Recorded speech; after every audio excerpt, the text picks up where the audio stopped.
وأشهد أن لا إله إلا الله وحده لا شريك له وأشهد أن محمدًا عبده ورسوله يا أيها الذين آمنوا اتقوا الله حق تقاته ولا تموتن إلا وأنتم مسلمون يا أيها الناس اتقوا ربكم الذي خلقكم من نفس واحدة وخلق منها زوجها وبث منهما رجالا كثيرا ونساء واتقوا الله الذي تساءلون به والأرحام إن الله كان عليكم رقيبا يا أيها الذين آمنوا اتقوا الله وقولوا قولا سديدا يصلح لكم أعمالكم ويغفر لكم ذنوبكم ومن يطع الله ورسوله فقد فاز فوزا عظيما أما بعد فإن خير الحديث كتاب الله وخير الهدي هدي محمد صلى الله عليه وسلم وشر الأمور محدثاتها وكل محدثة بدعة وكل بدعة ضلالة وكل ضلالة في النار. قال الله تعالى في القرآن الحكيم: أعوذ بالله من الشيطان الرجيم بسم الله الرحمن الرحيم إن الله لا يغفر أن يشرك به ويغفر ما دون ذلك لمن يشاء ومن يشرك بالله فقد ضل ضلالا بعيدا. رب اشرح لي صدري ويسر لي أمري واحلل عقدة من لساني يفقه قولي. رب زدني علما اللهم رب زدنی علما. اسٹیج پر جلوہ فروز قابل عزت علماء کرام، نوجوان دوستوں، اتر دناج پور کے مختلف علاقوں سے تشریف لائے ہوئے حاضرین محفل، بزرگان قوم و ملت، نوجوان دوستوں، پردہ نشی عزتدار اسلامی ماؤں اور بہنوں اور پیارے بچوں، تمام قسم کی تعریف و توصیف،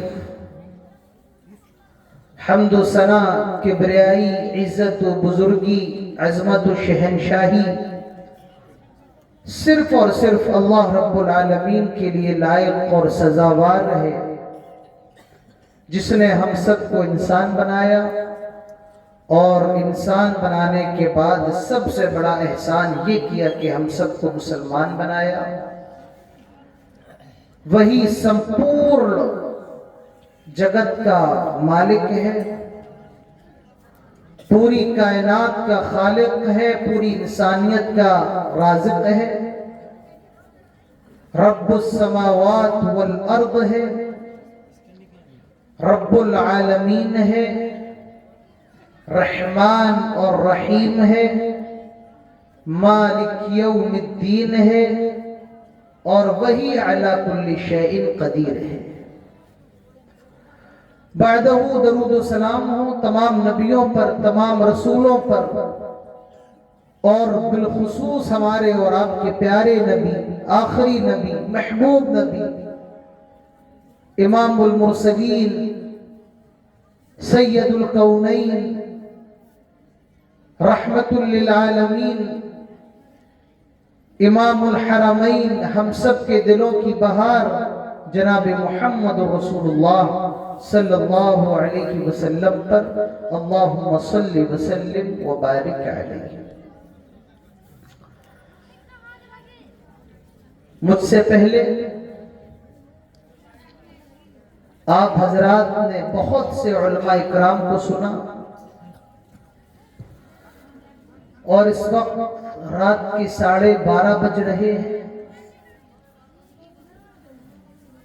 اس پروگرام کے آخری خطیب ہونے کی حیثیت سے مجھے بھی آپ سماعت فرمائیں گے۔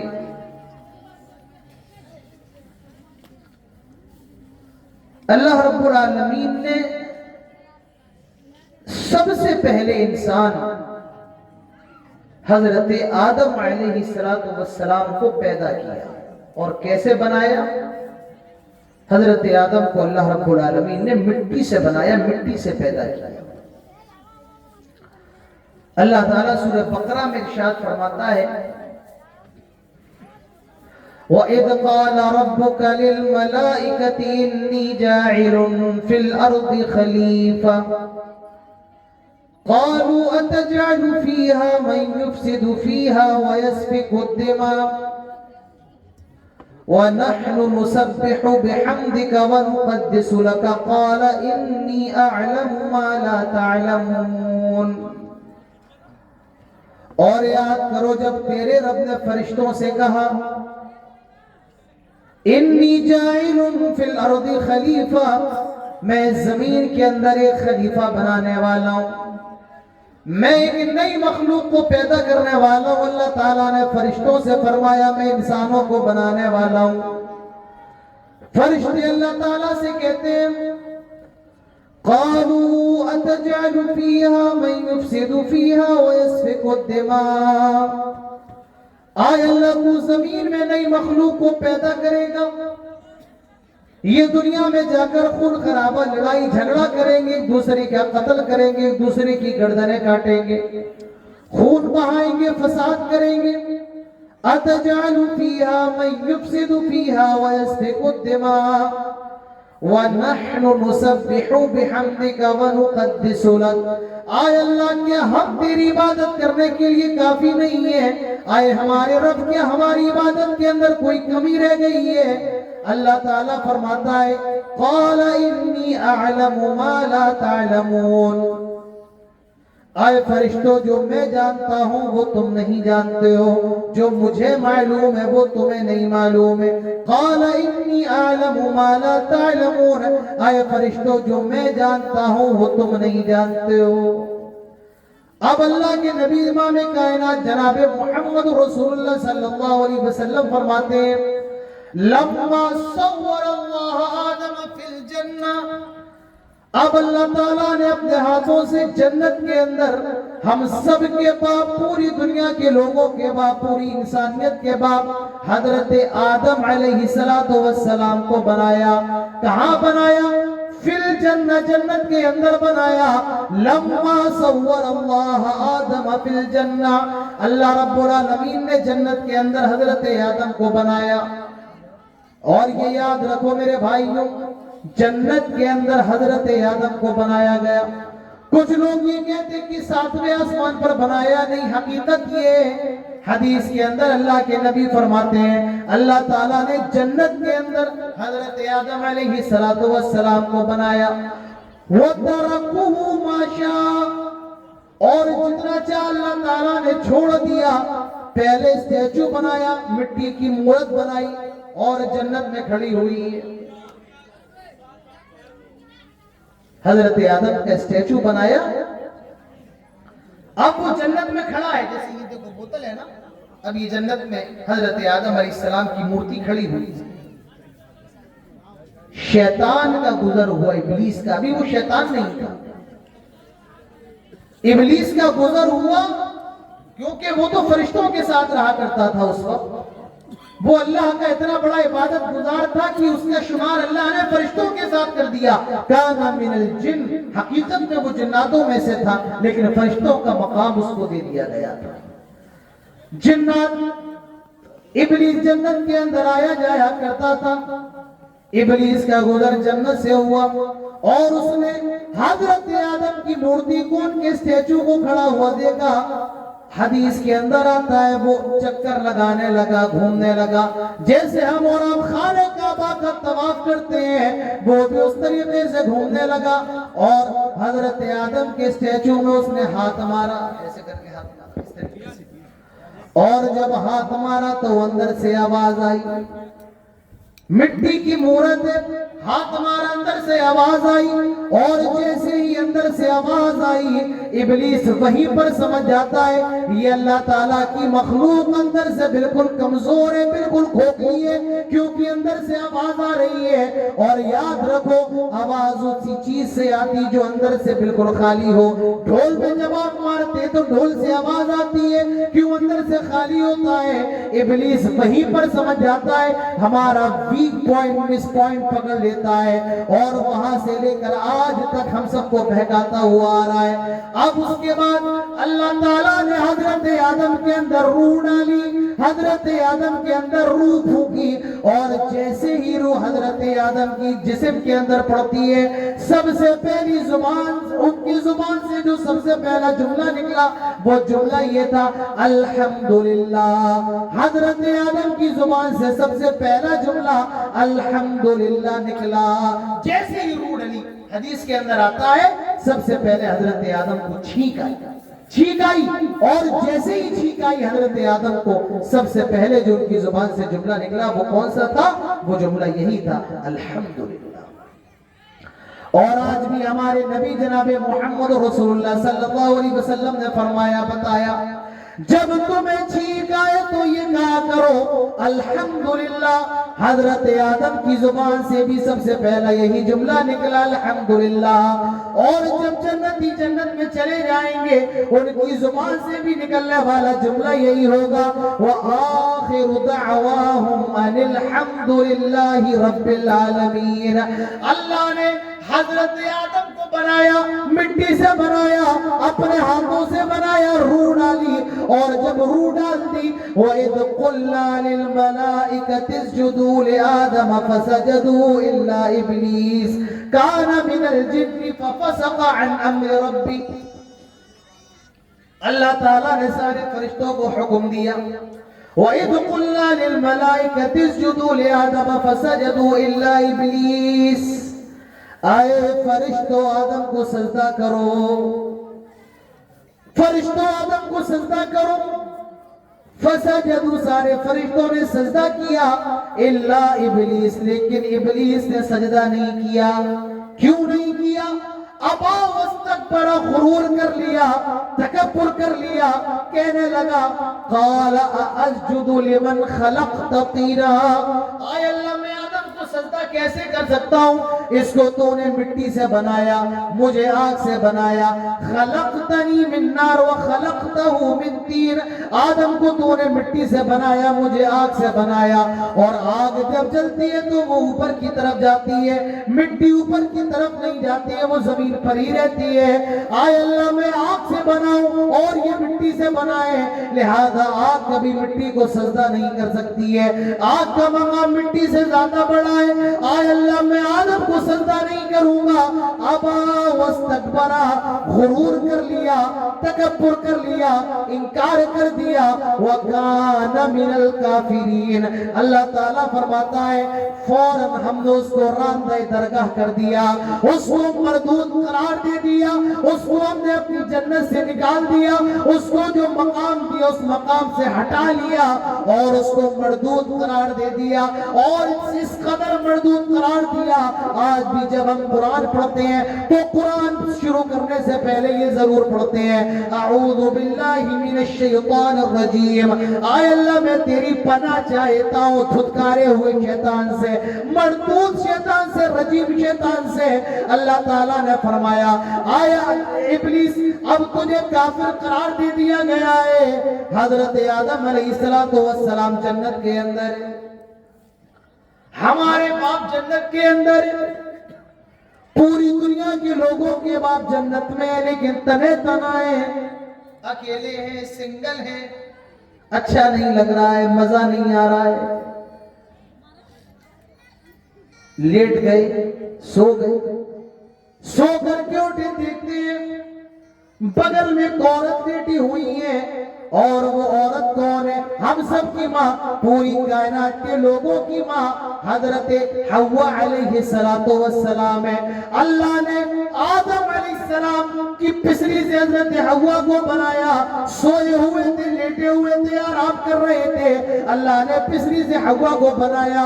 جب اٹھ کر کے دیکھا بغل میں حوا لیٹی ہوئی ہے، اللہ تعالیٰ فرماتا ہے یا آدم اسکن انت وزوجک الجنہ وَكُلَا مِنْهَا رَغَدًا حَيْثُ شِئْتُمَا وَلَا تَقْرَبَا هَذِهِ الشَّجَرَةَ فَتَكُونَا مِنَ الظَّالِمِينَ۔ آئے آدم تم اور تمہاری بیوی جنت میں جہاں جانا ہے جاؤ، جو کھانا ہے کھاؤ، لیکن یہ یاد رکھنا لا تقربا هذه الشجرة، ایک درخت اس درخت کے قریب نہ جانا، جو کھانا ہے کھاؤ، کوئی منع نہیں ہے، جو پینا ہے پیو، کوئی روک نہیں ہے، جو کرنا ہے کرو، کوئی روک نہیں ہے، لیکن یاد رکھنا لا تقربا هذه الشجرة، ایک درخت ہے، لا تقربا یہ درخت ہے، اس کے قریب بھی نہ جانا۔ حضرت آدم علیہ السلام جنت کے اندر، بیوی مل گئی، اکیلے تھے، حضرت حوا کو بنایا، بیوی مل گئی۔ کچھ لوگ یہ سوال کرتے ہیں کہ یہ بتائیے مولانا صاحب، آدم اور حوا کا نکاح کس نے پڑھایا؟ کیا سوال ہوتا ہے؟ ذرا غور سے سنو، آئے بڑے گاؤں کے لوگوں، تردناج پور کے لوگوں، مولویوں سے سوال کیا جاتا ہے کہ یہ بتائیں حضرت آدم اور حوا کا نکاح کس نے پڑھایا؟ میرے بھائیوں اس آیت کے اندر آدمی غور کر لے، سوال کا جواب مل جائے گا۔ اللہ تعالیٰ نے فرمایا یا آدم اسکن انت وزوجک الجنہ، آئے آدم تم اور تمہاری بیوی جنت کے اندر رہو۔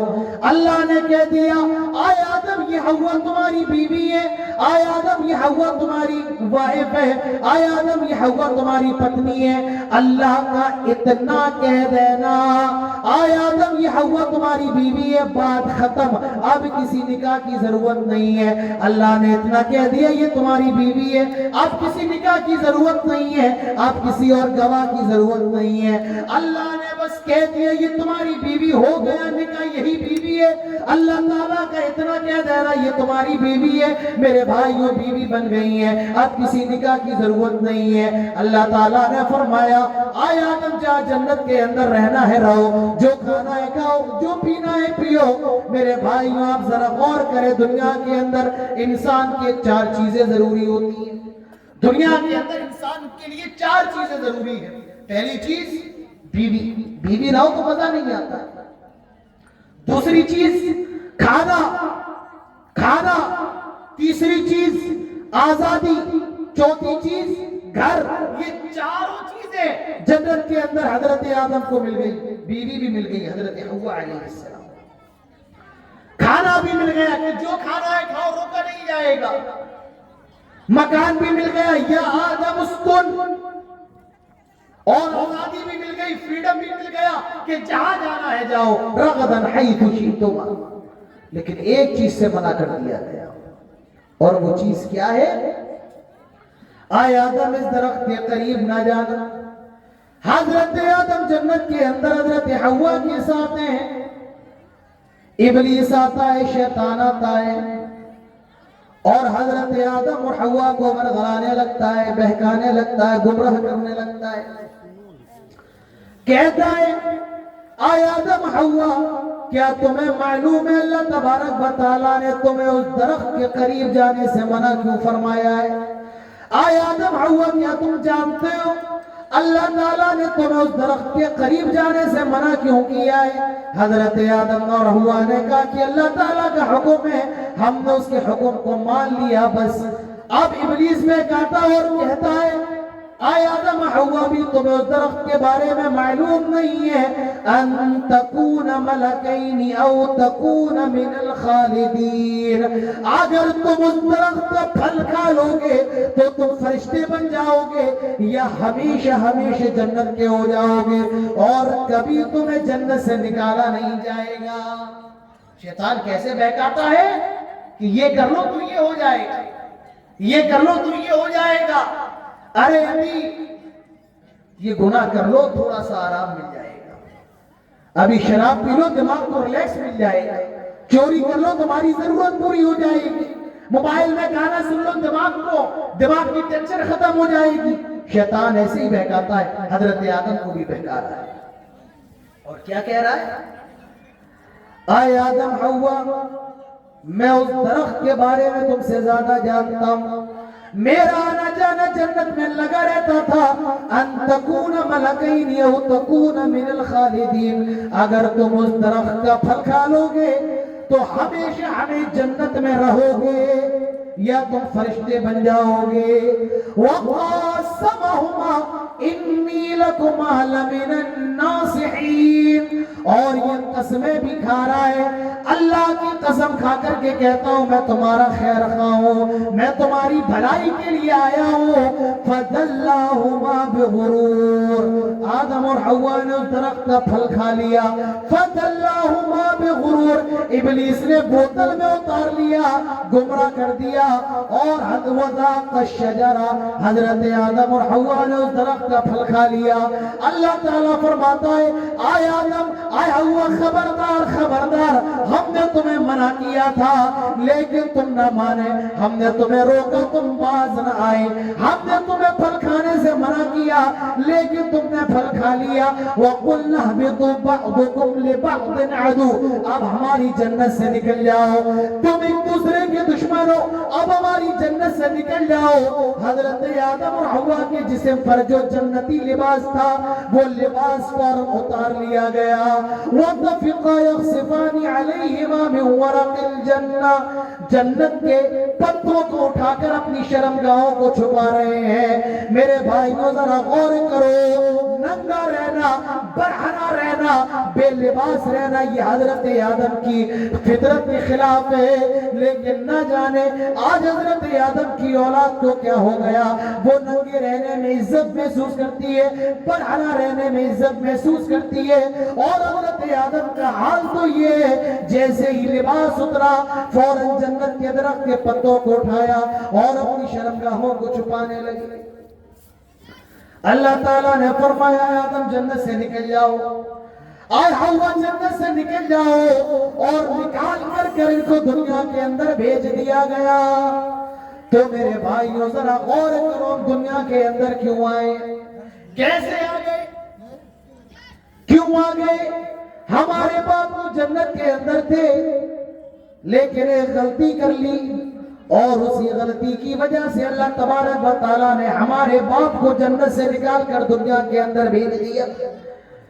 ہمیں اور آپ کو اسی جنت کی تیاری کے لیے اس دنیا کے اندر آئے۔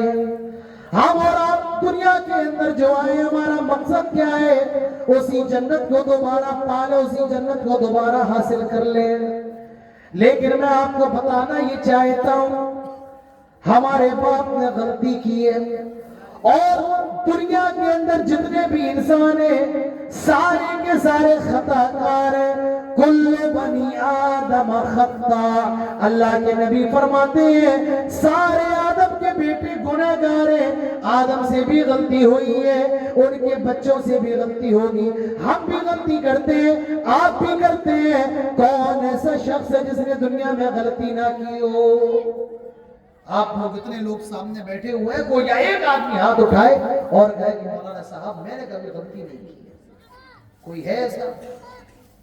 کوئی ہاتھ اٹھا کے کہہ سکتا ہے کہ مولانا صاحب میں نے کبھی کوئی غلطی نہیں کی؟ ارے مولانا صاحب بھی ہاتھ اٹھا کر کے نہیں کہہ سکتے ہیں کہ میں نے کبھی کوئی غلطی نہیں کی ہے۔ غلطی ہر آدمی کرتا ہے، امیر بھی غلطی کرتا ہے، غریب بھی کرتا ہے، ہر آدمی گنہگار ہے، کالا بھی گنہگار ہے، گورا بھی گنہگار ہے، امیر بھی گنہگار ہے، فقیر بھی گنہگار ہے، مولوی بھی گنہگار ہے، عوام بھی گنہگار ہے، بچے بھی گناہ کرتے ہیں، جوان بھی گناہ کرتے ہیں، بوڑھے بھی گناہ کرتے ہیں، سب گناہ کرتے ہیں۔ مدرسے کے ذمہ دار بھی گناہ کرتے ہیں، مدرسے کے طلبہ بھی گناہ کرتے ہیں۔ کل بنی آدم خطاء، سارے آدم کے بیٹے گنہگار ہیں، آدم کی جتنی بھی اولاد ہے خطا کار ہے۔ تو میرے بھائیوں، ہر آدمی گنہگار ہے، خطا کار ہے، لیکن یاد رکھو کچھ گناہ تو ایسے ہیں جو بڑے گناہ ہوتے ہیں، اور کچھ گناہ ایسے جن کو چھوٹے گناہ کہا جاتا ہے۔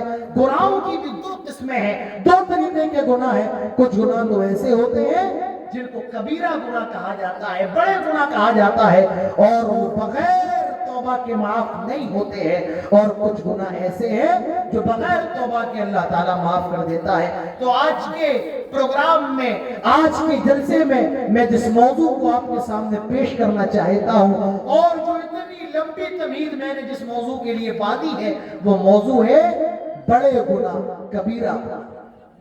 کہ بڑے بڑے گناہ کیا ہے، کبیرہ گناہ کیا ہے۔ ہم اور آپ گناہ تو کرتے ہیں، لیکن ہمیں اور آپ کو یہ نہیں معلوم ہے کہ بڑے گناہ کون سے ہوتے ہیں اور چھوٹے کون سے ہوتے ہیں۔ وہ کون سے ہیں جو بغیر توبہ کے معاف نہیں ہوں گے، اور وہ کون سے ہیں جو بغیر توبہ کے بھی اللہ تبارک و تعالیٰ معاف کر دیتا ہے۔ تو بڑے گناہ کون سے ہیں؟ بڑے گناہوں میں سب سے پہلا گناہ جانتے ہو وہ کیا ہے؟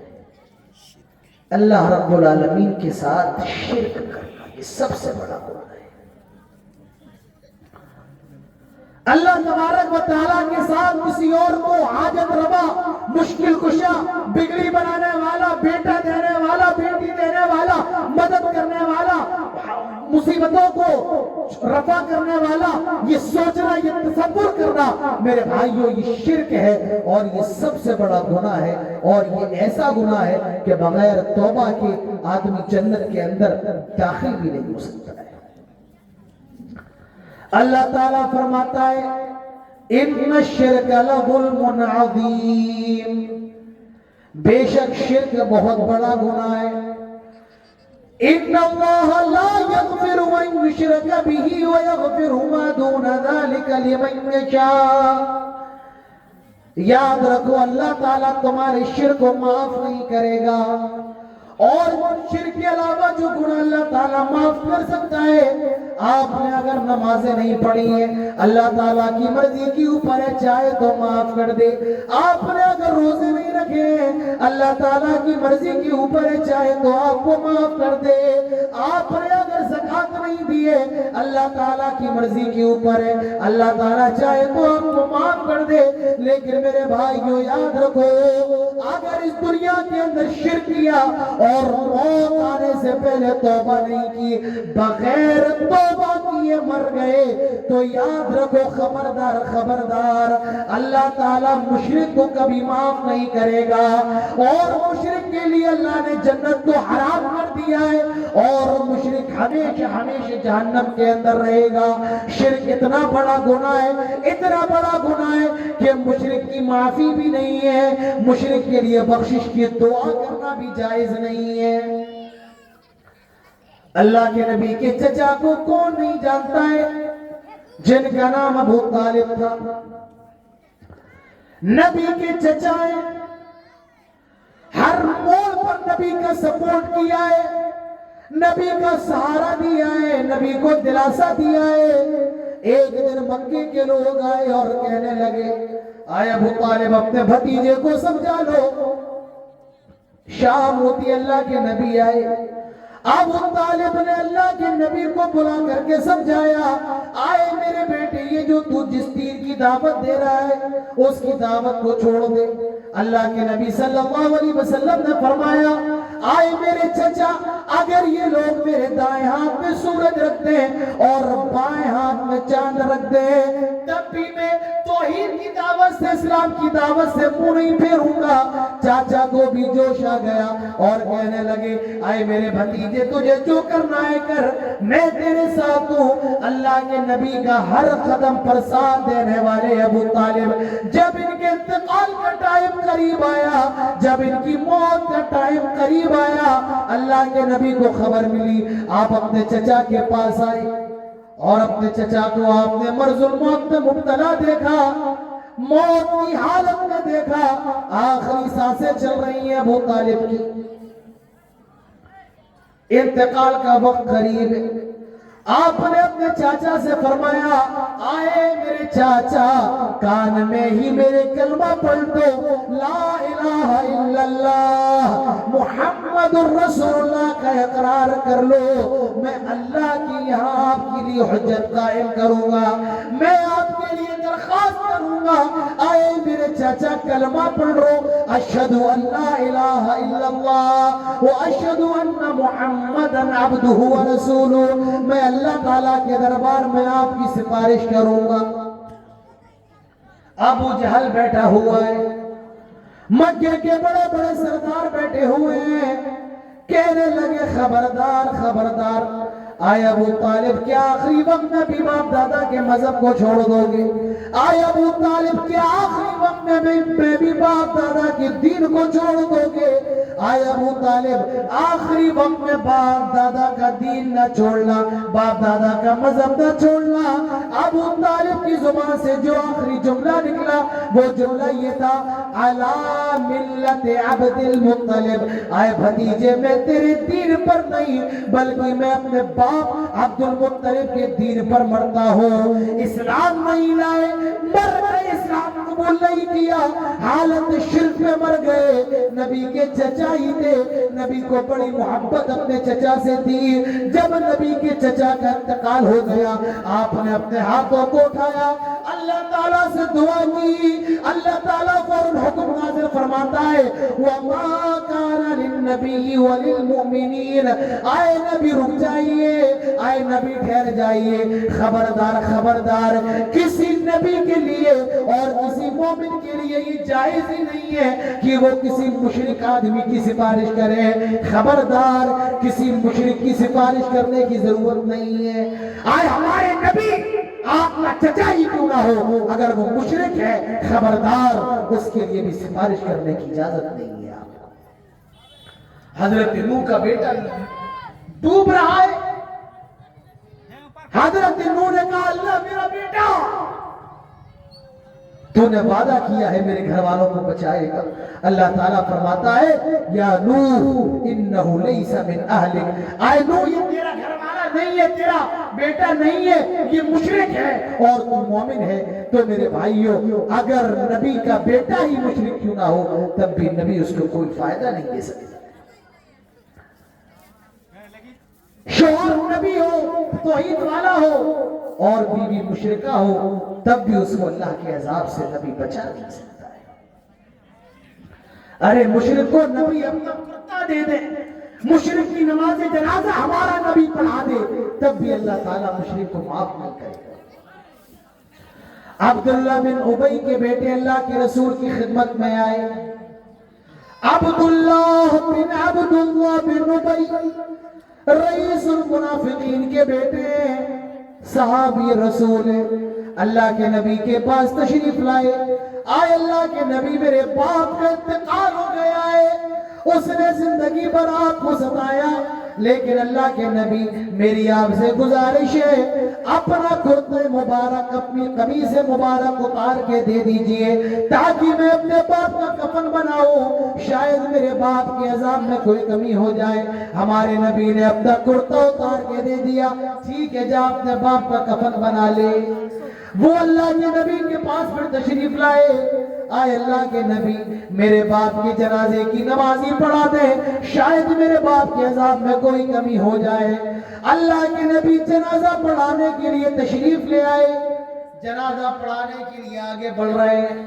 حضرت عمر نے ہاتھ پکڑا، آئے اللہ کے نبی یہ منافق ہے، اس نے آپ کے بارے میں کیا باتیں کی ہے؟ اس نے آپ کی بیوی تمام مسلمانوں کی ماں سیدہ عائشہ طیبہ طاہرہ رضی اللہ عنہ پر زنا کی تہمت لگائی ہے۔ آئے اللہ کے نبی آپ اس کا جنازہ پڑھا رہے ہیں، آپ اس منافق کا جنازہ پڑھا رہے ہیں، آپ نے فرمایا آئے عمر میرا ہاتھ چھوڑ دو، اگر مجھے یہ معلوم چل جائے کہ 71 مرتبہ بھی اس کی جنازے کی نماز پڑھانے سے اللہ تعالیٰ اس کو معاف کر دے گا تو میں 71 مرتبہ بھی اس کی جنازے کی نماز پڑھاتا۔ نبی نے جنازے کی نماز پڑھائی، اللہ تعالیٰ نے حکم دیا ان تستغفر لہم، اور اے ہمارے نبی ان تستغفر لہم 70 مرہ، اگر آپ 70 مرتبہ بھی جنازے کی نماز پڑھائے فَلَن يَغْفِرَ اللَّهُ لَهُ، اللہ تعالیٰ تب بھی اس کو معاف نہیں کرے گا۔ معلوم یہ چلا مشرک کو نبی اپنا کرتا ہی کیوں نہ دے دے، اگر نبی مشرک کی جنازے کی نماز ہی کیوں نہ پڑھا دے، لیکن آدمی اگر مشرک ہے اللہ تبارک و تعالیٰ مشرک کو ہرگز معاف نہیں کرے گا۔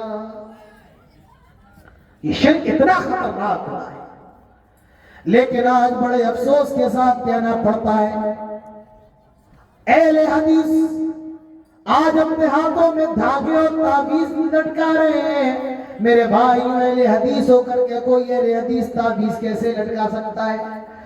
آئے اہل حدیثوں تم دنیا میں آئے اس لیے ہو لوگوں کی تعویذ اترواؤ، لیکن آج تم خود تعویذ باندھ رہے ہو۔ آج اہل حدیث گھرانوں کی عورتیں جمعرات قبروں پر جا رہی ہیں، چادر چڑھا رہی ہیں۔ میرے بھائیوں یہ کیسے ہو سکتا ہے؟ ایک اہل حدیث گھر کی عورت، ایک اہل حدیث شوہر کی بیوی، ایک اہل حدیث باپ کی بیٹی، ایک اہل حدیث بھائی کی بہن، ایک اہل حدیث شوہر کی بیوی کسی قبر پر جائے، کسی مزار پر جائے، چادر چڑھائے، منتیں مانے۔ یہ کیسے ہو سکتا ہے؟ میں غیروں کی بات نہیں کر رہا ہوں میرے بھائیوں، میں اپنوں کی بات کر رہا ہوں، اہل حدیثوں کی بات کر رہا ہوں۔ آج اہل حدیث بھی چادر چڑھانے لگے، آج اہل حدیث بھی تعویذ پہننے لگے۔ وہ اہل حدیثوں تو میں کیا ہو گیا ہے؟ میرے بھائیوں شرک سب سے بڑا گناہ ہے، اتنا بڑا گناہ ہے کہ شرک کرنے والے کی معافی نہیں اگر وہ بغیر توبہ کیے مر گیا۔ اور جانتے ہو شرک کہتے کس کو ہے؟ اللہ تبارک و تعالیٰ کی ہی عبادت کرنا، یہ توحید ہے۔ توحید کیا ہے؟ اللہ کی ہی عبادت کرنا، یہ توحید ہے۔ اور شرک کیا ہے؟ اللہ کی بھی عبادت کرنا، یہ شرک ہے۔ آج جب حاجی حج کرنے کے لیے جاتا ہے اور عمرہ کرنے والا جب عمرہ کرنے کے لیے خانے کعبہ جاتا ہے تو وہ تلبیہ پکارتا ہے، اور اس کا تلبیہ کیا ہوتا ہے؟ لبیک اللہم لبیک لا شریک لک، اے اللہ ہم حاضر ہیں، اللہ ہم حاضر ہیں، تیرا کوئی شریک نہیں۔ آج سے 1400 سال پہلے جب مشرکین خانہ کعبہ کا طواف کرتے تھے وہ بھی ایک تلبیہ پکارتے تھے، اور ان کا تلبیہ کیا ہوتا تھا؟ بالکل ہمارے تلبیہ سے ملتا جلتا۔ دیکھو کیا تھا؟ لبیک اللہم لبیک لا شریک لک الا شریکا تملکہ وما ملک، اے اللہ ہم حاضر ہیں، لبیک تیرا کوئی شریک نہیں ہے، لیکن کچھ شریک ایسے ہیں تملکہ وما ملک جن کا بھی تو مالک ہے۔ اے اللہ ہم تیری بھی عبادت کرتے ہیں، ان کی بھی عبادت کرتے ہیں۔ میرے بھائیو یہی تو شرک ہے، اللہ کی بھی عبادت کرنا یہی تو شرک ہے، اور اللہ کی ہی عبادت کرنا یہ توحید ہے۔ اور اسی توحید کی گواہی آج ہم اور آپ ہم نماز کے اندر دیتے ہیں۔ نماز پڑھتے ہیں، سب سے پہلے نماز میں سورہ فاتحہ پڑھی جاتی ہے، الحمدللہ رب العالمین، بسم اللہ الرحمن الرحیم، الحمدللہ رب العالمین الرحمن الرحیم مالک یوم الدین ایاک نعبد نعبد وإياك نستعين اهدنا الصراط المستقيم صراط الذين أنعمت عليهم غير المغضوب عليهم ولا الضالين. یہ سورہ فاتحہ ہے. لیکن آج بڑے افسوس کی بات ہے 60 سال کی عمر ہو گئی ہے, 70 سال کے ہو گئے, 80 سال کا بوڑھا ہے, لیکن اس کو صحیح سے سورہ فاتحہ پڑھنا نہیں آتا ہے. ہمارے نوجوانوں کا حال تو یہ ہے, کل کوئی فلم ریلیز ہوئی ہو, کل کوئی فلم آئی ہو, اس کا گانا آج سن لیجئے, لیکن جب آپ اسے سورہ فاتحہ سننے بیٹھ جائیں گے سورہ فاتحہ نہیں سنا سکتے ہیں. سنائیں گے بھی تو گڑبڑ سے عجیب عجیب سی سورہ فاتحہ. کم سے کم سورہ فاتحہ تو یاد کر لو اچھے طریقے سے, کیونکہ اللہ کے نبی فرماتے ہیں لا صلاۃ لمن لم یقرأ بفاتحۃ الکتاب, بغیر سورہ فاتحہ پڑھے نماز ہی نہیں ہوتی ہے, نماز ہی نہیں مانی جاتی ہے. نماز کے اندر سورہ فاتحہ پڑھنا فرض ہے, اور کوئی بھی نماز ہو, کوئی بھی نماز ہو, چاہے وہ جنازے کی نماز ہو, چاہے وہ نفل نماز ہو, چاہے وہ فرض نماز ہو, چاہے وہ سورج اور چاند گرہن کی نماز ہو, کوئی بھی نماز ہو, ہر نماز کے اندر سورہ فاتحہ پڑھنا فرض ہے. چاہے مغرب کی ہو, چاہے عشاء کی ہو, چاہے فجر کی ہو, چاہے ظہر کی ہو, چاہے عصر کی ہو, چاہے جاری ہو, چاہے سری ہو, ہر نماز کے اندر اور ہر رکعت کے اندر سورہ فاتحہ پڑھنا فرض ہے. تو سورہ فاتحہ کے بالکل بیچ میں ایک آیت ہے ایاک نعبد و ایاک نستعین. کیا مطلب ہے اس آیت کا, کیا ترجمہ ہے؟ آئے اللہ عبادت تیری ہی کرتے ہیں اور مدد تجھ سے ہی مانگتے ہیں. اور اگر کوئی اس کا ترجمہ یہ کر دے آئے اللہ عبادت تیری کرتے ہیں مدد تجھ سے مانگتے ہیں, یہ ترجمہ صحیح نہیں ہوگا. اور اگر کوئی یہ ترجمہ کر دے آئے اللہ عبادت تیری بھی کرتے ہیں مدد تجھ سے بھی مانگتے ہیں, تو یہی شرک بن جائے گا.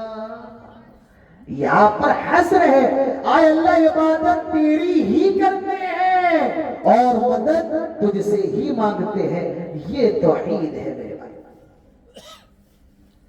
اللہ کے نبی فرماتے ہیں اجتنبوا السبع الموبقات, 7 ایسے گناہ ہیں جو ہلاک کر دیتے ہیں, برباد کر دیتے ہیں, انسان کی دنیا کو بھی اور انسان کی آخرت کو بھی برباد کر دیتے ہیں. اور اس میں پہلی چیز کیا ہے؟ اجتنبوا السبع الموبقات. اس میں پہلی چیز اللہ کے نبی فرماتے ہیں الشرک, شرک.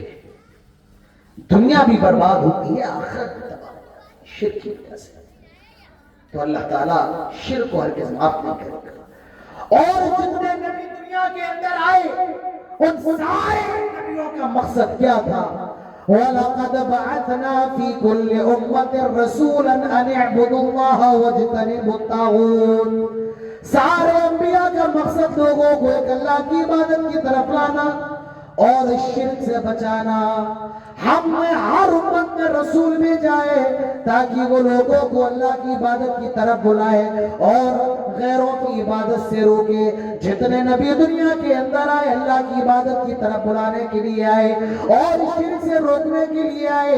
حضرت نوح علیہ السلام آئے توحید کی دعوت دینے کے لیے, حضرت ابراہیم آئے توحید کی دعوت دینے کے لیے, حضرت اسماعیل نے توحید کی دعوت دی, حضرت اسحاق نے توحید کی دعوت دی, حضرت یعقوب نے توحید کی دعوت دی, حضرت یوسف نے توحید کی دعوت دی, حضرت داؤد نے توحید کی دعوت دی, حضرت سلیمان نے توحید کی دعوت دی, حضرت موسیٰ نے توحید کی دعوت دی, حضرت زکریا نے توحید کی دعوت دی, حضرت یحییٰ نے توحید کی دعوت دی, حضرت ادریس نے توحید کی دعوت دی, حضرت ایوب نے توحید کی دعوت دی, حضرت موسیٰ نے توحید کی دعوت دی, حضرت یوشع بن نون نے توحید کی دعوت دی, حضرت ہارون نے توحید کی دعوت دی, حضرت عیسیٰ نے توحید کی دعوت دی.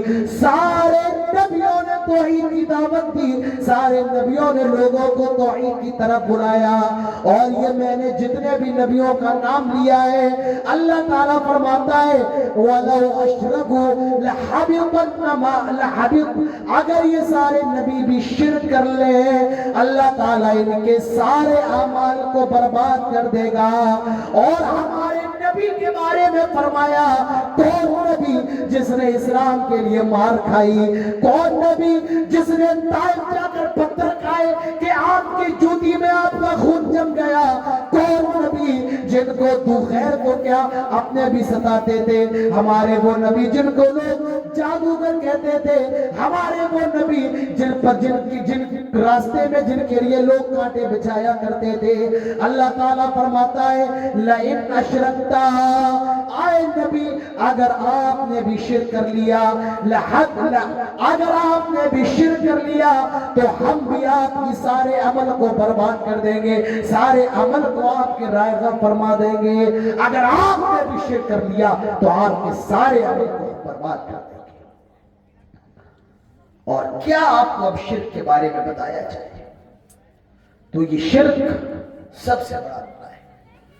اور یاد رکھو اگر توحید نہیں ہے تو آدمی جنت کے اندر نہیں جا سکتا ہے۔ حضرت ابو ہریرہ اللہ کے نبی سے سوال کرتے ہیں من اسعد الناس بحسن صحابتی، اے اللہ کے نبی یہ بتائیں کہ وہ کون، من اسعد الناس بشفاعتک یا رسول اللہ، اے اللہ کے نبی یہ بتائیں وہ کون ہے جو قیامت کے دن جس کو آپ کی شفاعت حاصل ہوگی، آپ کی سفارش نصیب ہوگی۔ اللہ کے نبی صلی اللہ علیہ وسلم نے فرمایا لقد ظننت یا ابا ہریرہ، اے ابو ہریرہ مجھے امید تھی تم یہ سوال سب سے پہلے مجھ سے کرو گے، تم میری حدیث سے بڑی محبت کرنے والے ہو، تم میری حدیث سے بہت پیار کرنے والے ہو، تم میری حدیث کے متلاشی رہتے ہو، تم میری حدیث کے لالچی رہتے ہو، تم میری حدیث کے حریص رہتے ہو۔ اے ابو ہریرہ من قال لا الہ الا اللہ خالصا من قلبی او نفسی، جو سچے دل سے لا الہ الا اللہ کا اقرار کرنے والا ہوگا، جو موحد ہوگا، جو توحید والا ہوگا، جو اللہ کو ماننے والا ہوگا، جو اللہ کے ساتھ میں جھکنے والا ہوگا، جو اللہ کو رکوع اور سجدہ کرنے والا ہوگا، جو صرف اللہ کی عبادت کرنے والا ہوگا، جو صرف اللہ کو مشکل کشا، حاجت روا، بگڑی بنانے والا، بیٹا دینے والا، بیٹی دینے والا سمجھتا ہوگا۔ من قال لا الہ الا اللہ خالصا من قلبی او نفسی، جو پکا لا الہ الا اللہ والا ہوگا کل قیامت کے دن میں اس کی سفارش کروں گا، قیامت کے روز میں اس کی شفاعت کروں گا۔ جب تک توحید نہیں ہے جنت میں نہیں جا سکتے۔ تو یہ پہلا گناہ ہے، سب سے بڑا گناہ کون سا ہے؟ یہ شرک ہے۔ بڑے گناہوں میں ایک گناہ وہ ہے زنا۔ زنا، اچھا زنا کہتے کس کو؟ پہلے یہ سمجھو، علاقۃ جنسیۃ بین شخصین بدون زواج، لڑکا اور لڑکی کا آپس میں شاریرک سمبند قائم کرنا، سیکچول ریلیشن قائم کرنا بغیر نکاح کے، بغیر شادی کے۔ پھر سنو زنا کسے کہتے ہیں؟ علاقۃ جنسیۃ بین شخصین بدون زواج، لڑکا لڑکی کا آپس میں شاریرک سمبند بنانا بغیر نکاح کے، یہ زنا کہلاتا ہے۔ اب ہماری شریعت، ہمارا دین، ہمارا اسلام زنا کے بارے میں کیا کہتا ہے؟ اللہ تعالیٰ فرماتا ہے لا تقربوا الزنا انہ کان فاحشۃ وساء سبیلا، آئے لوگوں زنا کے قریب نہ جاؤ، زنا کے آس پاس بھی نہ بھٹکو، لا تقربوا الزنا، زنا کے قریب نہ جاؤ۔ اللہ تعالیٰ نے یہ نہیں فرمایا لا تفعلوا الزنا، زنا نہ کرو، اللہ تعالیٰ تو یہ بھی کہہ سکتا تھا لا تفعلوا الزنا، زنا نہ کرو۔ اللہ تعالیٰ نے فرمایا سود نہ کھاؤ، اللہ تعالیٰ نے فرمایا جھوٹ نہ بولو، اللہ تعالیٰ نے فرمایا غیبت نہ کرو، چغلی نہ کرو، تو اللہ تعالیٰ یہاں یہ بھی کہہ سکتا تھا لوگوں زنا نہ کرو، لیکن اللہ نے یہ نہیں کہا، بلکہ فرمایا لا تقربوا الزنا، زنا کے قریب بھی نہ جاؤ، زنا کے آس پاس بھی نہ بھٹکو، کیونکہ زنا یہ سڑک اتنی خراب ہے جو تمہاری ماں تک چلی جاتی ہے، زنا کا راستہ اتنا خطرناک راستہ جو تمہاری بہن تک چلا جاتا ہے، زنا کا راستہ اتنا خطرناک راستہ جو تمہاری بیٹی تک چلا جاتا ہے، اسی لیے فرمایا لا تقربوا الزنا، زنا کے قریب نہ جاؤ، زنا کے آس پاس بھی نہ بھٹکو۔ اچھا اب اسلام کے اندر زنا کی سزا کیا ہے یہ تو میں آپ کو بعد میں بتاؤں گا، پہلے یہ بتاتا ہوں کہ جانوروں کے اندر بھی زنا کتنی بری چیز ہے، جانوروں کے اندر بھی زنا کتنی بری چیز ہے۔ حضرت میمون فرماتے ہیں رأیت فی الجاہلیہ، میں نے زمانے جاہلیت کے اندر دیکھا، کیا دیکھا؟ میں نے زمانے جاہلیت کے اندر دیکھا قردۃ زنت، ایک بندر اور بندریا نے زنا کر لیا تھا۔ میں نے زمانے جاہلیت کے اندر دیکھا قردۃ زنت، ایک بندر اور ایک بندریا نے زنا کر لیا تھا۔ فرجموها، تو سارے بندروں نے اس کو پتھر مارے، فرجمتها معهم، اور میں نے بھی ان بندروں کے ساتھ مل کر کے اس زناکار بندر اور بندریا کو پتھر مارے اور ان کو ختم کر دیا، ہلاک کر دیا۔ یہ جانوروں کا حال ہے۔ اب اسلام کیا کہتا ہے زنا کے بارے میں؟ سورہ نور اٹھاؤ، اللہ تعالیٰ فرماتا ہے الزانیۃ والزانی فاجلدوا کل واحد منہما مئۃ جلدہ، فرمایا زنا کرنے والا لڑکا اور زنا کرنے والی لڑکی، ان کی سزا یہ ہے فاجلدوا کل واحد منہما مئۃ جلدہ، 100 کوڑے ان کو لگائے جائے، 100 کوڑے ان کو مارے جائے۔ مئۃ جلدہ، ایک کوڑا نہیں، 2 کوڑے نہیں، 10 کوڑے نہیں، 50 کوڑے نہیں، مئہ کا معنی ہوتا ہے 100، 100 مئۃ جلدہ، 100 کوڑے لگائے جائے، 100 کوڑے کو مارے جائے۔ کتنے کوڑے؟ 100 کوڑے مارے جائیں۔ یہ تو غیر شادی شدہ کی سزا ہے، یعنی جو لڑکی غیر شادی شدہ وہ زنا کر لے اس کی سزا یہ ہے کہ 100 کوڑے لگائے جائیں، اور لڑکا غیر شادی شدہ وہ زنا کر لے اس کی سزا یہ ہے کہ اس کو بھی 100 کوڑے لگائے جائیں اور 1 سال کے لیے شہر بدر کر دیا جائے، شہر سے نکال دیا جائے، ملک سے نکال دیا جائے۔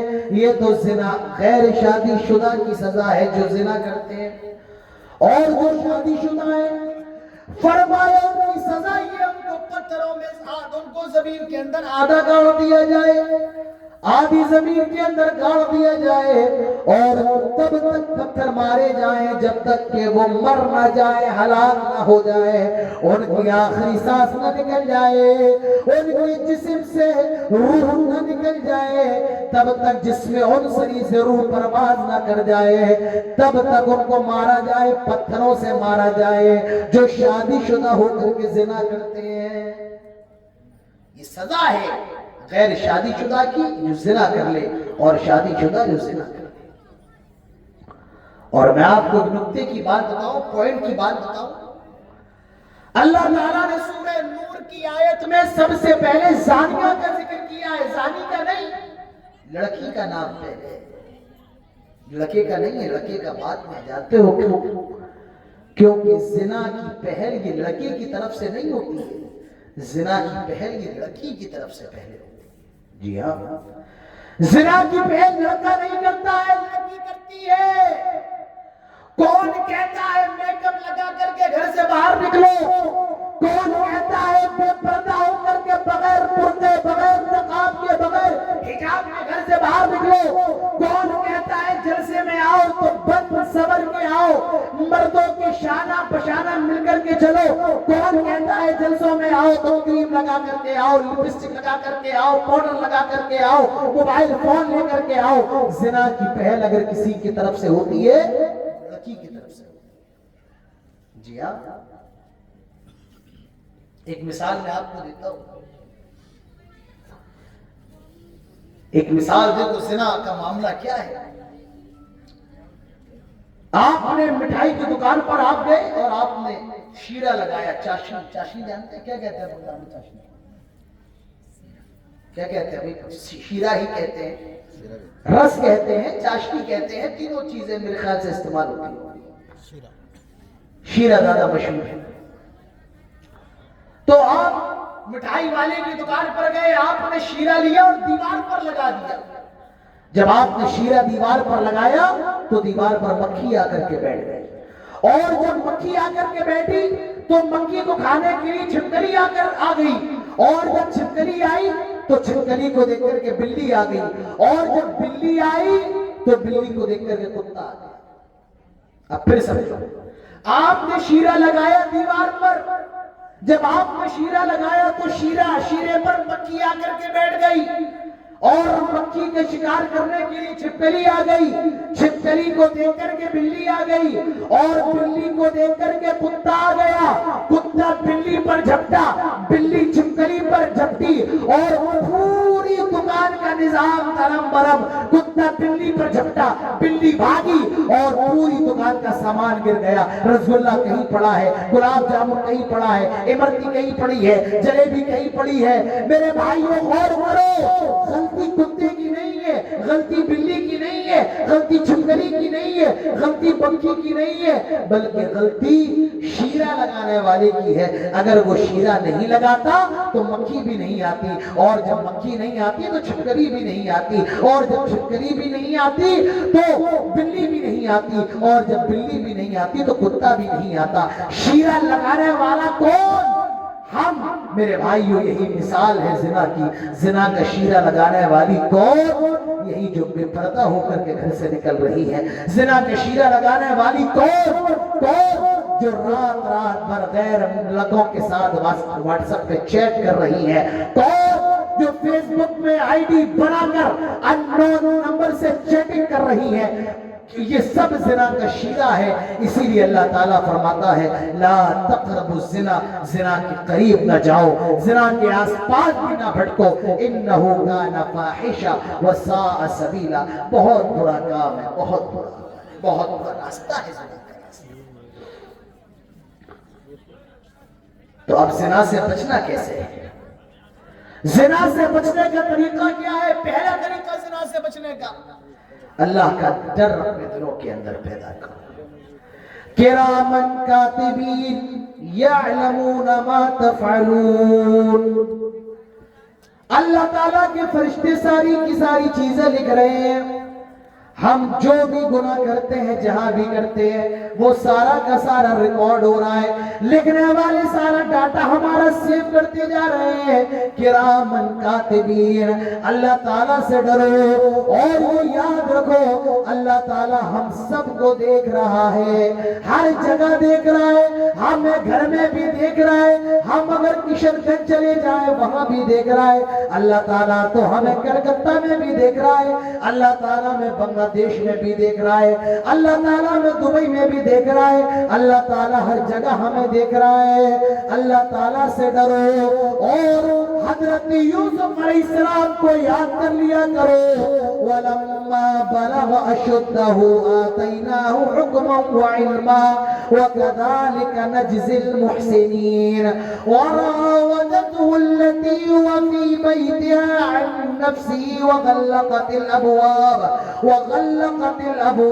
وَقَالَتْ هَيْتَ لَكَ قَالَ مَعَاذَ اللَّهِ إِنَّهُ رَبِّي أَحْسَنَ مَثْوَايَ إِنَّهُ لَا يُفْلِحُ الظَّالِمُونَ وَلَقَدْ هَمَّتْ بِهِ وَهَمَّ بِهَا لَوْلَا أَن رَّأَىٰ بُرْهَانَ رَبِّهِ كَذَٰلِكَ لِنَصْرِفَ عَنْهُ السُّوءَ وَالْفَحْشَاءَ إِنَّهُ مِنْ عِبَادِنَا الْمُخْلَصِينَ۔ زلیخا بند کمرے میں لے کر کے آ گئی، وَغَلَّقَتِ الْأَبْوَابَ، سارے دروازوں کو لاک کر دیا، بند کر دیا، کوئی اندر نہیں آ سکتا ہے، کوئی اندر سے باہر نہیں جا سکتا ہے۔ اوہ میرے نوجوانوں، اوہ بڑے گاؤں کے لوگوں، اوہ دیناجپور کے نوجوانوں، اوہ میری قوم کے الغیور نوجوانوں ذرا غور تو کرو، تم بھی جوان ہو، حضرت یوسف بھی جوان تھے۔ وَلَمَّا بَلَغَ أَشُدَّهُ، اللہ تعالیٰ فرماتا وہ جوان ہو گئے ہیں، اپنی جوانی کی اور طاقت کی عمر کو پہنچ چکے ہیں، مضبوطی کی عمر کو پہنچ چکے ہیں۔ زلیخا بند کمرے میں لے کر کے آ گئی، وَغَلَّقَتِ الْأَبْوَابَ، اور سارے دروازوں کو بند کر دیا۔ بند کمرہ ہے، زلیخا اور یوسف علیہ السلام ہے، تیسرا کوئی نہیں ہے، اور سارے دروازے بند ہیں، کوئی اندر سے باہر نہیں آ سکتا ہے، کوئی باہر سے اندر نہیں جا سکتا ہے، کوئی کھڑکی نہیں کھلی ہے کہ کوئی جھانک کر کے دیکھ لے، سی سی ٹی وی کا زمانہ نہیں ہے، ساری چیزیں لاک، کوئی نہیں آ سکتا ہے۔ میں مولانا حضرت علی صاحب کے آفس میں رکا ہوا، وہیں ٹھہرا تھا، سویا تھا، تو میں نے دیکھا ان کے آفس میں بھی کیمرہ لگا ہوا ہے، یعنی میں کچھ بھی کروں گا ریکارڈ ہو رہا ہے ان کے کیمرے میں، سب کچھ آ رہا ہے، لیکن وہاں تو کیمرہ بھی نہیں ہے، کوئی دیکھنے والا نہیں، صرف زلیخا ہے، یوسف۔ زلیخا حضرت یوسف سے کہتی ہے وَقَالَتْ حَيْتَ لَكَ، آئے یوسف آؤ، آئے یوسف آؤ، جو کرنا ہے کر لے، آئے یوسف میں تیرے لیے حاضر ہوں۔ حضرت یوسف کی زبان سے نکلا قال معاذ اللہ، اللہ کی پناہ، اللہ کی پناہ۔ آئے زلیخا یہ تو کیا کہہ رہی ہے؟ انہو ربی احسن مثواي انہو لا یفلح الظالمون، میں یہ کام ہرگز نہیں کر سکتا ہوں، میرے مالک نے یعنی تیرے شوہر نے مجھے میرا بہت خیال کیا ہے، میں اس کی بیوی کے ساتھ یہ غلط کام نہیں کر سکتا ہوں۔ میرے بھائیو جب بھی زنا کا کوئی جب بھی ایسا موقع آئے، حضرت یوسف علیہ السلام کو یاد کر لیا کرو، ان کے جذبے کو یاد کر لیا کرو۔ وَاسْتَبَقَ الْبَابَ وَقَدَّتْ قَمِيصَهُ مِن دُبُرٍ، بھاگے حضرت یوسف دروازے کی طرف، اور کرتا پیچھے سے پھٹ گیا، وہ بات زیادہ لمبی ہو جائے گی۔ تو جب زنا سے بچنے کا طریقہ یہ ہے اللہ تعالیٰ سے ڈرو، زنا سے بچنا ہے، وقت پر شادی کر لو، عمر ہو گئی ہے شادی کی، شادی کر لو۔ اللہ کے نبی فرماتے ہیں اے نوجوانوں کی جماعت، یا معاشر الشباب، اے نوجوانوں کی جماعت، من استطاع منکم الباء، اگر تمہارے اندر شادی کرنے کی طاقت ہے، بیوی کو کھلا پلا سکتے ہو، اس کے رہنے کا بندوبست کر سکتے ہو، اور اس کی ذاتی ذمہ داری پوری کر سکتے ہو، آپ نے فرمایا فَلْيَتَزَوَّجْ، شادی کر لو، شادی کر لو۔ آج لوگوں کا مزاج کیا ہے؟ آج شادی کو لوگوں نے ایک شرم کی چیز بنا دیا، شادی کو لوگوں نے ایک آر کی چیز بنا دیا، کہنا ہے کہ بغیر شادی کے سب کچھ مل رہا ہے تو شادی کرنے کی ضرورت کیا ہے؟ جب آپ موبائل کھول کر کے بیٹھیں گے، جب آپ یوٹیوب کھول کر کے بیٹھیں گے، آپ کو نئی نئی چیزیں دیکھنے کو ملیں گی، نئے نئے لوگوں کے خیالات ملیں گے کہ جب بغیر شادی کے سب کچھ مل رہا ہے تو شادی کی ضرورت کیا ہے؟ اللہ کے بندے، شادی کرنے سے عزت محفوظ ہوتی ہے، شادی کرنے سے نسل بڑھتی ہے، نسل ذلیل نہیں ہوتی ہے۔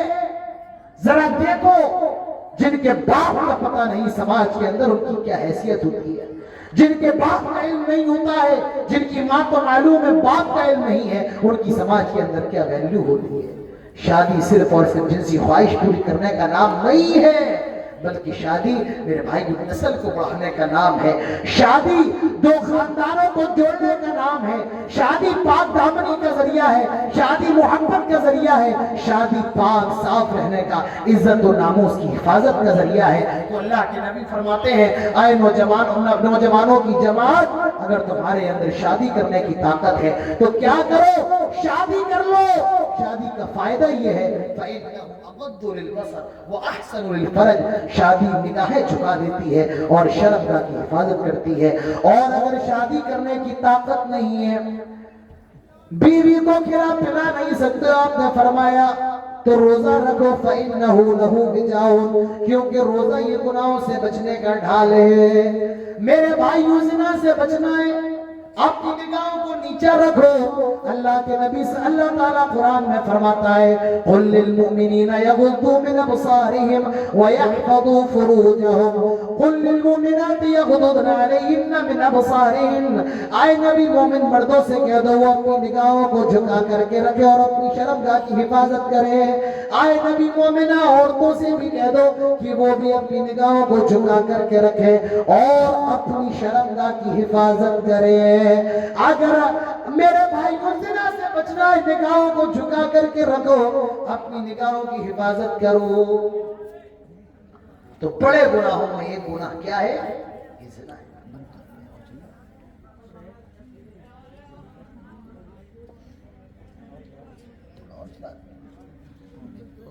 پونے تک چلاتے ہیں، چلیے پونے تک چلاتے ہیں۔ کب تک؟ پونے تک۔ پونے میں نے پہلی بار سنا ہے، پونے تک 10 منٹ۔ پونے تک ہی کہتے ہیں کیا؟ کب تک چلانا ہے؟ پونے تک۔ تو بڑا گناہ، بڑے گناہ کیا ہے؟ پہلی چیز شرک۔ بڑے گناہوں میں ایک گناہ ہے زنا، بڑے گناہوں میں دوسری چیز، تیسری چیز وہ ہے شراب، یہ بھی بڑا گناہ ہے۔ اللہ تعالیٰ فرماتا ہے یا ایہا الذین آمنوا انما الخمر والمیسر والانصاب والازلام رجس من عمل الشیطان فاجتنبوه لعلکم تفلحون۔ اور پہلے میں آپ کو یہ بتاؤں کہ شراب کو اللہ تبارک و تعالیٰ نے ایک بار میں حرام قرار نہیں دیا ہے، بلکہ سٹیپ بائی سٹیپ 3 بار میں اللہ تعالیٰ، تیسری بار اللہ تعالیٰ نے شراب کو حرام قرار دیا۔ پہلی بار اللہ تعالیٰ نے فرمایا يَسْأَلُونَكَ عَنِ الْخَمْرِ وَالْمَيْسِرِ قُلْ فِيهِمَا إِثْمٌ كَبِيرٌ وَمَنَافِعُ لِلنَّاسِ وَإِثْمُهُمَا أَكْبَرُ مِن نَّفْعِهِمَا۔ آئے نبی یہ لوگ آپ سے زنا اور یہ لوگ آپ سے شراب اور جوئے کے بارے میں سوال کرتے ہیں، آپ فرما دے قُلْ فِيهِمَا إِثْمٌ كَبِيرٌ، شراب اور جوئے کے اندر نقصان بھی ہے، وَمَنَافِعُ لِلنَّاسِ اور فائدہ بھی ہے۔ آپ کہیں گے شراب کے اندر فائدہ کیسے دیا؟ فائدہ بھی ہے، آدمی شراب پی لے دنیا کی ٹینشن بھول جاتا ہے، تو فائدہ ہوا کہ نہیں ہوا؟ جوئے کے اندر بھی فائدہ ہے، آدمی اگر جوا کھیل لے روڑ پتی سے کروڑپتی بن جاتا ہے، سب کچھ ہارنے کے بعد سب کچھ جیت جاتا ہے، تو فائدہ بھی اور نقصان بھی ہے۔ وَإِثْمُهُمَا أَكْبَرُ مِن نَّفْعِهِمَا، لیکن فائدہ کم ہے اور نقصان زیادہ بڑا ہے۔ اتنا بڑا نقصان ہے، آدمی اگر شراب پی لے اپنی بیوی اور اپنی بیٹی میں فرق نہیں کر پاتا ہے، اپنی بیوی اور اپنی بہن میں فرق نہیں کر پاتا ہے، آدمی اگر جوا کھیل لے اپنی بہن اور بیوی کو بھی ہار جاتا ہے، اپنی بیٹی کو بھی ہار جاتا ہے، تو اللہ تعالیٰ نے شراب کو بھی حرام قرار نہیں دیا ہے، صرف اتنا بتا دیا کہ تو نقصان بھی اور فائدہ بھی ہے، لیکن نقصان زیادہ فائدہ کم ہے۔ حضرت عمر اللہ تعالیٰ سے دعا کرتے تھے اللہم بین لنا بیانا شفا، آئے اللہ تعالیٰ کوئی اور تسلی بخش حکم نازل فرما۔ ابھی بھی شراب حرام نہیں ہوئی ہے، ایک صحابی کے گھر میں شراب کا دور شراب پلائی جا رہی ہے، مغرب کا وقت ہوا، نماز کا ٹائم ہوا، لوگوں نے کہا چلو نماز پڑھ لے، شراب پیے ہوئے نشے کی حالت میں نماز پڑھنے آئے، ایک صحابی کو امام بنایا گیا، اب صحابی نماز پڑھا رہے ہیں اور نماز کے اندر سورہ فاتحہ کے بعد یہ سورت پڑھنے لگے قُلْ يَا أَيُّهَا الْكَافِرُونَ، ہم سب کو یاد ہوگی یہ سورت ایسے قُلْ يَا أَيُّهَا الْكَافِرُونَ لَا أَعْبُدُ مَا تَعْبُدُونَ وَلَا أَنْتُمْ عَابِدُونَ مَا أَعْبُدُ۔ اس صحابی نے سورت کو غلط پڑھ دیا، قُلْ يَا أَيُّهَا الْكَافِرُونَ أَعْبُدُ مَا تَعْبُدُونَ۔ سورت کیا ہے؟ آیت کیا ہے؟ لا أَعْبُدُ مَا تَعْبُدُونَ۔ آئے کافرو جس کی تم عبادت کرتے ہو ہم نہیں کرتے، انہوں نے غلط پڑھ دیا اعبد ما تعبدون، جس کی تم عبادت کرتے ہو ہم بھی اس کی عبادت کرتے ہیں، غلط پڑھ دیا۔ اللہ تعالیٰ نے حکم نازل کیا یا ایھا الذین آمنوا لا تقربوا الصلاة وانتم سکارا، ایمان والو جب تم نشے کی حالت میں ہو تو نماز کے قریب نہ جاؤ، نماز کے آس پاس بھی نہ بھٹکو۔ لیکن ابھی بھی شراب حرام نہیں ہوئی ہے۔ حضرت عمر اللہ تعالیٰ سے دعا ہی کیا کرتے تھے، اللہم بین لنا بیانا شفا، آئے اللہ کوئی اور تسلی بخش حکم نازل فرما۔ اب اللہ تعالیٰ نے آخری حکم نازل فرمایا اور شراب کو حرام قرار دے دیا، یا ایھا الذین آمنوا انما الخمر والمیسر والانصاب والازلام رجس من عمل الشیطان فاجتنبوه لعلکم تفلحون، انما يريد الشیطان ان یوقع بینکم العداوة والبغضاء في الخمر والميسر ويصدكم عن ذكر الله وعن الصلاة فهل أنتم منتهون۔ ایمان والو سن لو، بے شک شراب، جوا، آستانے اور یہ پاسے کے تیر رجس ناپاک ہے، من عمل الشیطان، شیطان کا کام ہے، فَاجْتَنِبُوهُ، اس سے بچو، لَعَلَّكُمْ تُفْلِحُونَ، تاکہ تم کامیاب ہو جاؤ۔ إِنَّمَا يُرِيدُ الشَّيْطَانُ أَن يُوقِعَ بَيْنَكُمُ الْعَدَاوَةَ وَالْبَغْضَاءَ، اور شیطان تو چاہتا ہی ہے وہ تمہارے دلوں میں دشمنی ڈال دے، عداوت پیدا کر دے، ایک دوسرے کے خلاف بغض پیدا کر دے، وَيَصُدَّكُمْ عَن ذِكْرِ اللَّهِ، اور تمہیں اللہ کے ذکر سے روک دے، وَعَنِ الصَّلَاةِ، نماز سے روک دے، فَهَلْ أَنْتُمْ مُنْتَهُونَ، اب بھی تم کیوں باز نہیں آ جاتے ہو، اب بھی کیوں نہیں رک جاتے ہو؟ تو اللہ تعالیٰ نے شراب کو حرام قرار دے دیا۔ یاد رکھو یہ شراب ام الخبائث ہے۔ حضرت عثمان کہتے ہیں، اللہ کے نبی فرماتے ہیں، الخمر ام الخبائث ادور الفواحش، یہ شراب تمام برائیوں کی جڑ ہے۔ آدمی جب شراب پیتا تو قتل بھی کرتا ہے، آدمی جب شراب پیتا تو زنا بھی کرتا ہے، آدمی جب شراب پیتا تو چوری بھی کرتا ہے، آدمی جب شراب پیتا تو جھگڑا بھی کرتا ہے۔ الخمر ام الخبائث وہ اکبر الفواحش کے پر حضرت عثمان کہتے ہیں کہ اللہ کے نبی فرماتے ہیں یہ شراب بڑا گناہ ہے، تمام برائیوں کی جڑیں، تمام ناپاکیوں کی جڑیں۔ حضرت عثمان کہتے ہیں ایک زمانے کی بات ہے، ایک دیندار آدمی تھا، اس کو ایک عورت نے بلایا اور کہا کہ میرے ساتھ زنا کرو۔ اس آدمی نے منع کر دیا۔ اس نے کہا میرے ساتھ زنا کرو، اس نے منع کر دیا۔ کہا پھر دو میں سے ایک کام کرو۔ کہا کون سا کام؟ یا تو اس بچے کو قتل کرو یا یہ شراب رکھیے، شراب پیو۔ اس آدمی نے سوچا زنا کرنا بڑا گناہ ہے، قتل کرنا بڑا گناہ ہے، اور یہ شراب چھوٹی چیز ہے، میں شراب پی لیتا ہوں۔ اس نے شراب پی لی۔ شراب پینے کے بعد اس بچے کو بھی قتل کیا اور اس عورت کے ساتھ بھی زنا کیا، تو یہ زنا تمام برائیوں کی جڑ ہے۔ حضرت ابو درداء فرماتے ہیں اوصانی خلیلی، میرے خلیل جناب محمد رسول اللہ صلی اللہ علیہ وسلم نے مجھے وصیت کی ہے، کیا؟ لا تشربن الخمر فإنه مفتاح كل شر، کہ شراب نہ پینا، شراب یہ ہر برائیوں کی چابی ہے۔ جیسے چابی سے تالا کھلتا ہے، شراب سے تمام برائیوں کا تالا کھل جاتا ہے۔ زنا کا تالا بھی کھلتا ہے، چوری کا تالا بھی کھلتا ہے، مرڈر کا بھی تالا کھلتا ہے، ہتیا کا بھی تالا کھلتا ہے، اور جتنے بھی برائیاں ہیں وہ سب یہ شراب پینے کے بعد شروع ہوتی ہیں۔ فَإِنَّهُ مِفْتَاحُ كُلِّ شَرٍ، تمام برائیوں کی چابی ہے یہ شراب۔ میرے نوجوانوں آج تمہیں کیا ہو گیا ہے؟ آج مسلمان نوجوان شراب کے اڈوں کو آباد کر رہا ہے۔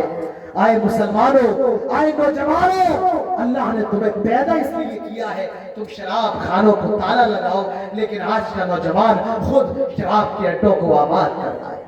آج میری ماں بہنوں، تم نے اپنی اولاد کو دودھ کی شکل میں کون سا خون پلایا؟ آج تمہاری ماں، تم نے کون سا دودھ پلایا؟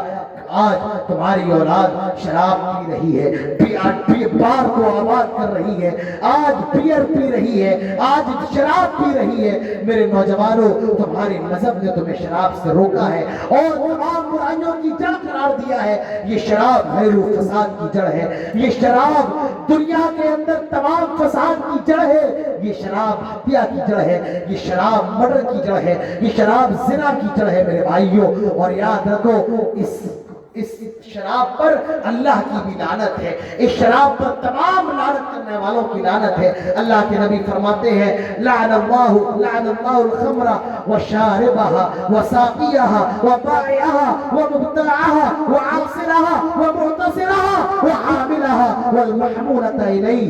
اللہ کے نبی فرماتے ہیں کہ اللہ کی لعنت ہے شراب پر، اللہ کی لعنت ہے شراب پلانے والے پر، شراب پر بھی لعنت، شراب پلانے والے پر بھی لعنت۔ بہت سے مسلمان بیئر بار میں کام کرتے ہیں، ایسے ہوٹلز میں کام کرتے ہیں